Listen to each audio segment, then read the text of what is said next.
یہود کیا کرتے تھے کہ جہاں جی چاہا، جو اچھا لگا، جو طبیعت کے موافق آیا وہ قبول کر لیا اور باقی تورات کے احکام کو چھپا دیا۔ تو اب ان کو کہا گیا کہ اگر تم ایسا کرو گے تو پھر اس کا نتیجہ کیا ہوگا؟ نتیجہ اس کا یہ ہوگا فما جزاء من یفعل ذلک منکم، تم میں سے جو یہ کام کرے گا، یعنی اللہ کی کتاب کو ادھورا مانے گا، اپنی مرضی کے مطابق، اپنی شرائط کے مطابق مانے گا، تو اس کی سزا کیا ہے؟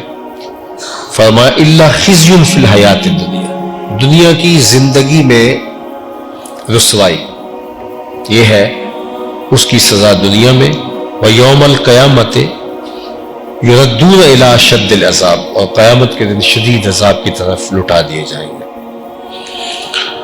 اس پر ابن جریر نے 5 معنی بیان کیے ہیں خزیون کے، لیکن میں سب سے جو اس کا بڑا واضح مفہوم ہے خزیون کا، وہ ہے ہوان، 2 آنکھوں والی ہا کے ساتھ۔ ہوان کا معنی ہے بے توقیر ہو جانا، وقار کھو جائے اور ٹگے کی ویلیو نہ رہے۔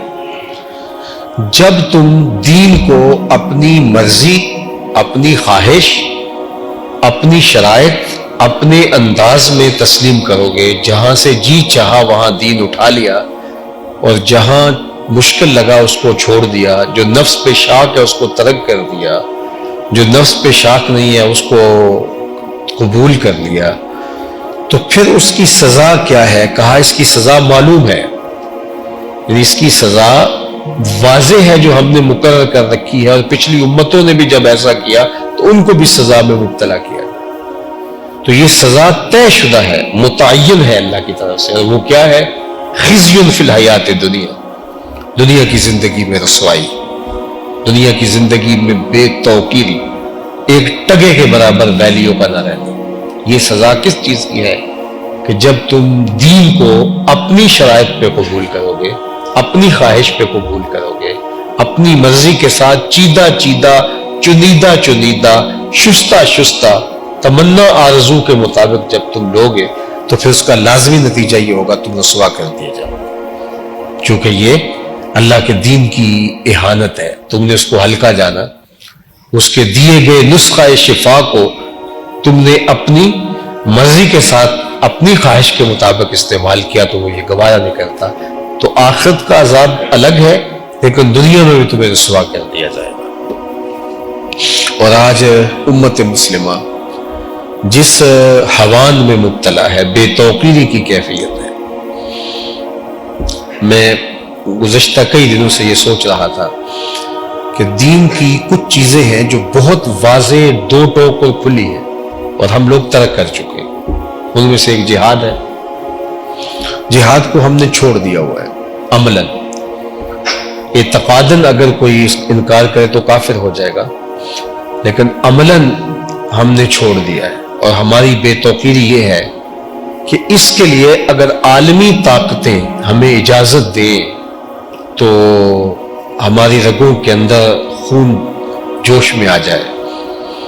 جب عالمی طاقتوں نے چاہا کہ جہاد ہونا چاہیے اور پوری دنیا سے لوگوں نے ٹریول کیا اور افغانستان پہنچے، اور ٹریننگ بھی دی گئی، معسکر بھی بنائے گئے، اور فضائل بھی، تنظیمیں بھی کھڑی ہوئی، سب کچھ ہوا، اس لیے کہ عالمی طاقتیں یہ چاہتی تھیں۔ اور آج عالمی طاقت یہ نہیں چاہ رہی، اور ہمارے بچے فلسطین میں ذبح کیے جا رہے ہیں۔ کسی آدمی کا ٹریول کر کے وہاں پہنچنا تو دور کی بات ہے، وہاں پانی کی ایک بوتل بھی نہیں پہنچ سکتی۔ تو پھر ہمارا دین پھر ہمارا کیسے ہوا؟ ہمارا دین تو غیروں کا دست نگر ہوا۔ وہ ہمیں جتنے کی اجازت چاہیں گے، ہمیں سجدوں کی اجازت دی رکھی ہے، رکوع قیام کرو، روزے رکھو، فاقہ کشی کرو، تراویح پڑھو، نمازیں پڑھو، وہ تمہارا نظام کبھی قبول نہیں کریں گے، اسلام کو بطور نظام کبھی قبول نہیں کریں گے۔ وہ اقبال نے جو ابلیس کی مجلس شورا کے عنوان سے ایک نظم خون دل سے کشید کی ہے، تو اس میں ابلیس اپنے چیلوں کے ساتھ بیٹھ کے مشاورت کرتا ہے کہ کیا کیا جائے. تو مختلف نظاموں پہ بات ہوتی ہے. تو وہ کہتا ہے یہ نہ مجھے اشتراکی کوچہ گرد ڈرا سکتے ہیں، نہ میرا کوئی اور نظام میرا کچھ بگاڑ سکتا ہے. ہاں اگر مجھے خطرہ ہے تو اس امت سے ہے، اشک سحر گاہی سے جو ظالم کرتے ہیں وضو، مجھے صرف اس امت سے خطرہ ہے. اب اس کا علاج کیا ہے کہ ان کو ذکر و فکر صبح گاہی کے اندر اور تسبیح و طواف کے اندر ان کو مصروف رکھو، تاکہ وہ اسلام کو بطور نظام نہ نافذ کر سکے اور اسلام کا سیاسی تصور نہ ان کے اندر اجاگر ہو سکے. خلافت کا دنیا نے نام لینا چھوڑ دیا.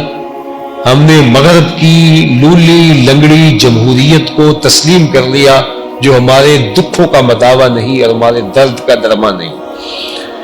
اور خلافت جو کہ اسلام کا نظام ہے، اس کو ہم نے نام لینا بھی چھوڑ دیا، اس کا تو ذکر بھی چھوڑ دیا، جہاد ترک کر دیا گیا. تو پھر ہمارا دین بھی کچھ نادیدہ ہاتھوں کی مرضی اور ان کے ٹکسال کے اندر ڈھلتا ہے. تو پھر ہم دنیا کے اوپر رسوا ہوں گے، دنیا کے اوپر ذلت پسماندگی کا شکار ہوں گے. اور یہ کوئی پیچ در پیچ فلسفہ نہیں، قرآن نے بہت واضح اور دو ٹوک یہ حکم ارشاد فرما دیا کہ جو اپنی مرضی کے مطابق چیدہ چنیدہ خواہش اور مرضی کا دین اختیار کرے گا، مکمل پیکج دین کا اختیار نہیں کرے گا، تو پھر فرمایا اس کی جزا کیا ہے؟ تو فرمایا الا خزی فی الحیات الدنیا، یہ طے ہے کہ دنیا کے اوپر وہ ذلیل و رسوا ہوگا، اس کی بے توقیری دیکھنے والی ہوگی، ٹگے کی ویلیو اس کی نہیں ہوگی. اور جو آخرت کا عذاب ہے وہ ابھی آگے ہے، اور وہ ایک آگے کا مرحلہ. یہ مت سمجھے میں اور آپ کے ہم نے یہاں ذلت سیلی تو اس ذلت کے بدلے کے اندر کوئی آخرت کے اندر اس کا صلہ ملنے والا ہے. یہ ذلت بھری زندگی ہم نے جو اپنے اختیار سے حاصل کی ہے، اس کی سزا بھی ہمیں کاٹنی پڑے گی، اس لیے کہ ہمارے رب نے ہمیں ذلیل رہنے کے لیے پیدا نہیں کیا تھا، ہمارے رب نے ہمیں عزت کی زندگی گزارنے کے لیے پیدا کیا تھا. عزت اللہ کے لیے ہے، اس کے رسول کے لیے ہے اور اہل ایمان کے لیے. یہ ارشاد فرمائے وہ ہمارا اثاثہ تھا اور ہم نے اس کو حاصل نہ کیا. اور اس کے حاصل کرنے کا طریقہ کیا تھا؟ سیدھا اس کا طریقہ یہ تھا کہ مکمل کامل اکمل دین کو اختیار کر لیا جاتا. لیکن جب دین کو ہم کامل مکمل اور اکمل اختیار نہیں کریں گے تو پھر نتیجہ خزی فی الدنیا، دنیا کی بھی رسوائی اور آخرت کی بھی رسوائی. اللہ تعالی جل شانہ ہمیں کامل اکمل اور مکمل دین اختیار کرنے کی توفیق عطا